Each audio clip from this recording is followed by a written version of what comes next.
कि bipolar disorder के साथ रहना कोई आसान बात नहीं है, मगर कुछ तरीके हैं जिनका इस्तेमाल करके आप इस चीज़ से कोप अप कर सकते हैं।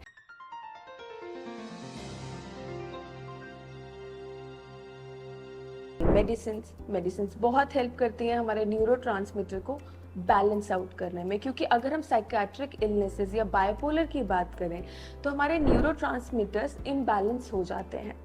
तो बेसिकली मेडिकेशंस हेल्प करती हैं हमारे मूड को रेगुलेट करने में, हमारे मूड स्विंग्स को मैनेज करने में। अगर हम नेक्स्ट लाइन ऑफ ट्रीटमेंट की बात करें तो है साइकोथेरेपी।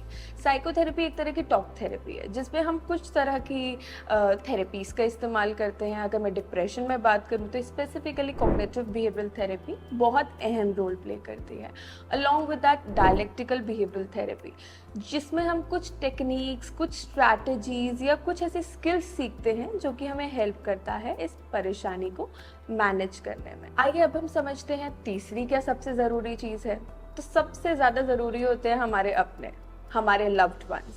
तो सपोर्ट सिस्टम बहुत इम्पोर्टेंट होता है। जितना आप अपने करीबी इंसान के साथ रहेंगे, अपनी बातें शेयर करेंगे, उतना ही बेहतर होता है और हेल्प करता है हमारे मूड को बैलेंस आउट करने में। अगर मैं चौथी एक और टेक्निक की बात करूँ या एक और स्ट्रैटेजी की बात करूँ तो वो होता है अपना डेली रूटीन मेंटेन करना। आप सब जानते हैं अगर हम एक इफ़ेक्टिव डेली रूटीन मेंटेन करते हैं तो हमारी नींद अच्छी रहती है, हमारी भूख अच्छी रहती है। तो सबसे ज़्यादा ज़रूरी है एक इफ़ेक्टिव डेली रूटीन मेंटेन करना। Last but not the least एक और स्ट्रैटेजी है जिसको हम कहते हैं सेल्फ केयर। हम सब जानते हैं कि खुद का ध्यान रखना, खुद की जो चीज़ें हमें अच्छी लगती है उसमें इन्वॉल्व होना बहुत ज़रूरी होता है एक अच्छी मेंटल और फिजिकल वेलबींग के लिए। तो बहुत ज़रूरी है कि अपनी लाइफ में कुछ ऐसी एक्टिविटीज़ को प्रायोरिटाइज कीजिए जो कि आपको हेल्प करें एक इफ़ेक्टिव इमोशनल और साइकोलॉजिकल वेलबींग को मेंटेन करने के लिए। तो ये कुछ तरीके जिससे कि हम बाइपोलर डिसऑर्डर को समझ सकते हैं और उनसे लड़ सकते हैं।